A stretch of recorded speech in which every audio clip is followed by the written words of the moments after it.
Hello guys, welcome back. Final game of this week, Hurricanes versus the Chiefs.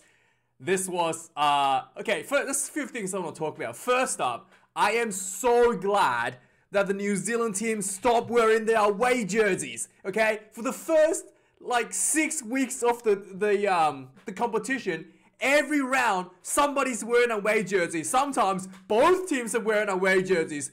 I had no idea why. And he just everybody has that recognition of those iconic jerseys.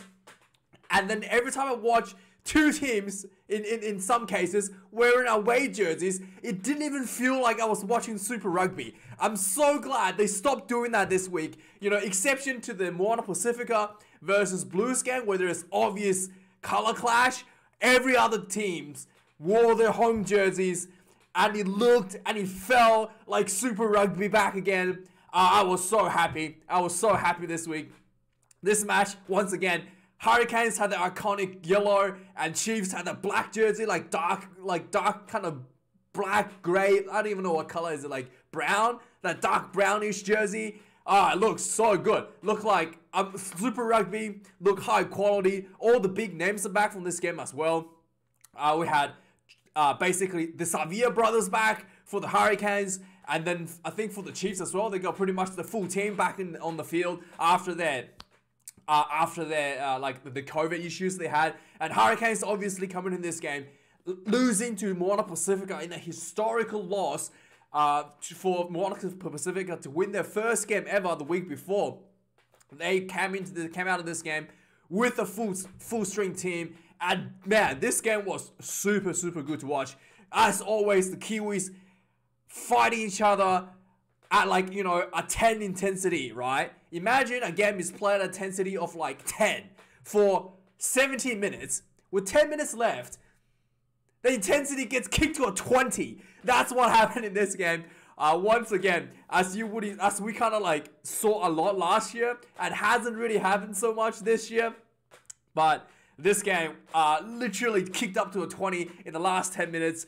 Saw the two teams finishing with 1 point, and it was basically both teams could have won it, and it was just tremendous effort from both teams to finish off that game. The defense really stepped up for the Chiefs, and the Hurricanes really just absolutely threw the kitchen sinks at the Chiefs and almost came out with a comeback win there. So yeah, this was I was really excited going into this game as well. This was the first time, as far as I can remember, maybe he's done it before, but Jordie Barrett playing at number 12, the inside center position.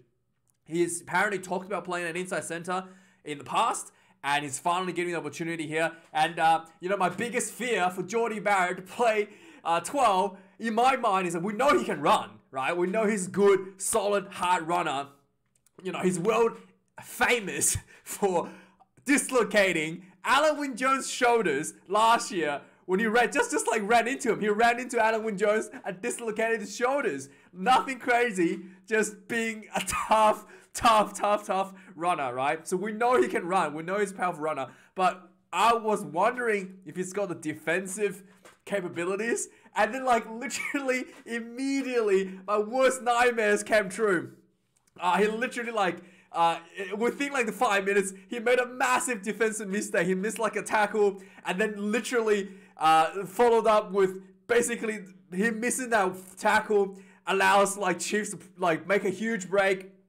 And then he was scrambling back to cover that missed tackle, and in doing so, he was not in position to defend the subsequent play that was in open field, where obviously the Chiefs back line was up against basically the Hurricanes forwards, and then gets in the first try on the board. I was like, oh my god, immediately he makes a defensive mistake. So luckily that was the only one.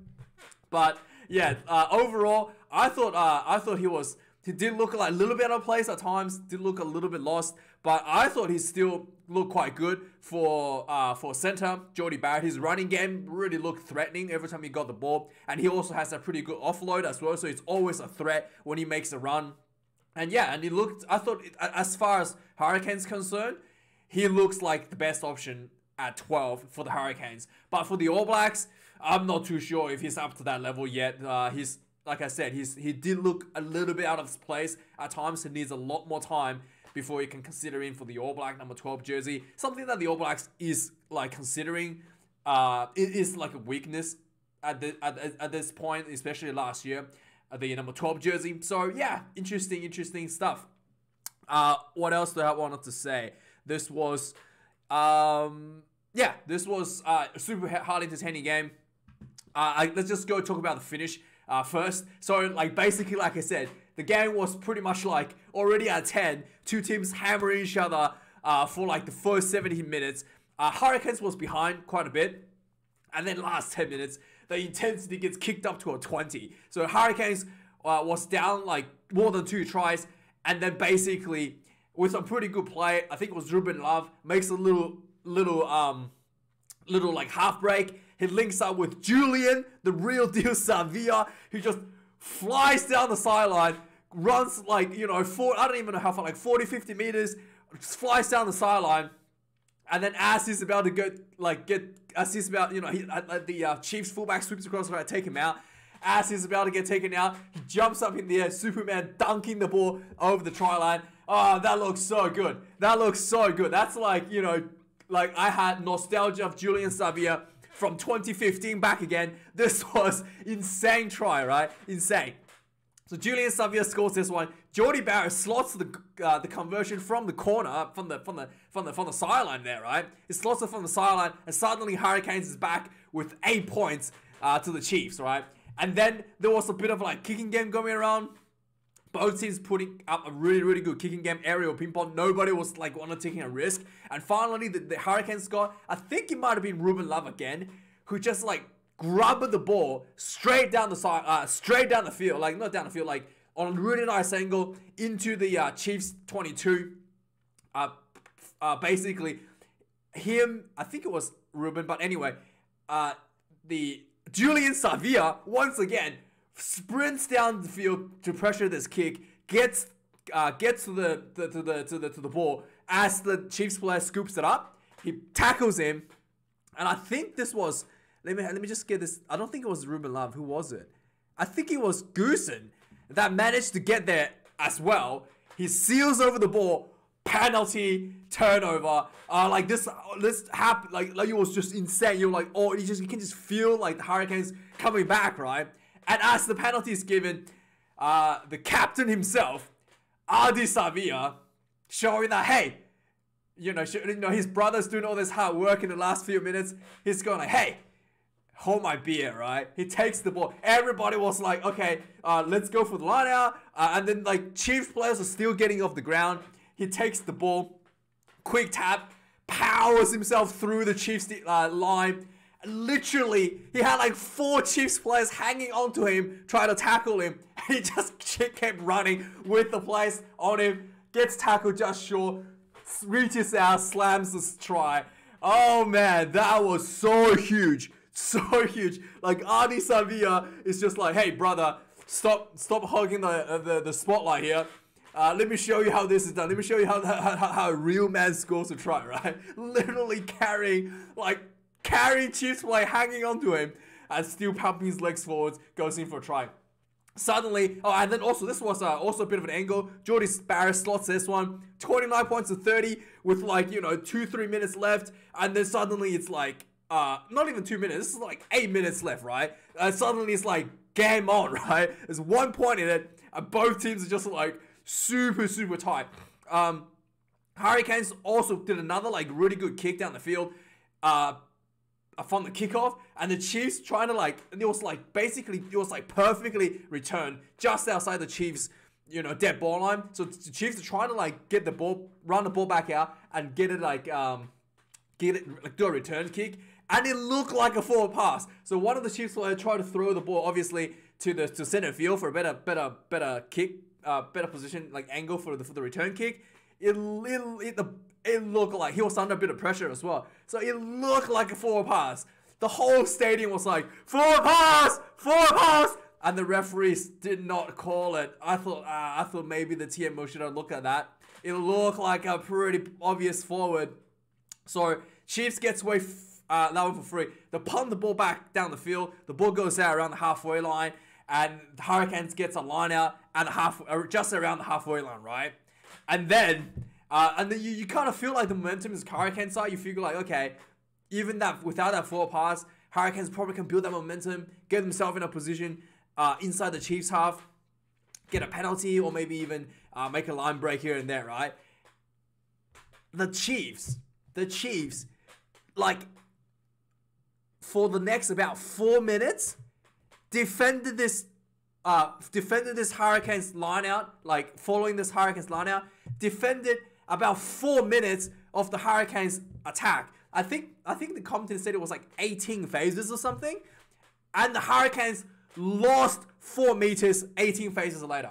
So not only that they didn't go any distance forward, didn't make any opportunity to crack the defense, they were pushed back 4 meters when this all ended, and the Chiefs just had like brick wall defense. This was absolutely perfect defense, like urgency. They felt they're under pressure, urgency at the breakdowns, urgency rushing up in the defensive line, like really well read the defensive line. The Hurricane just had nothing going for like literally 4 or 5 minutes. And eventually, I think the Chiefs got the ball. 50-22 came into play. The Chiefs, I think it was the Chiefs number 10. I think it was number 10. What's this? Yuwani. I think it was Yuwani. He played really good this game as well. Punts the ball down the field. Just gets the ball out 50-22. They basically had a penalty advantage as well. Punts the ball down 50-22 inside the Hurricanes half, about 10 meters short from the try line. And suddenly the clock's running out with about 2 minutes left. Hurricanes is deep trouble.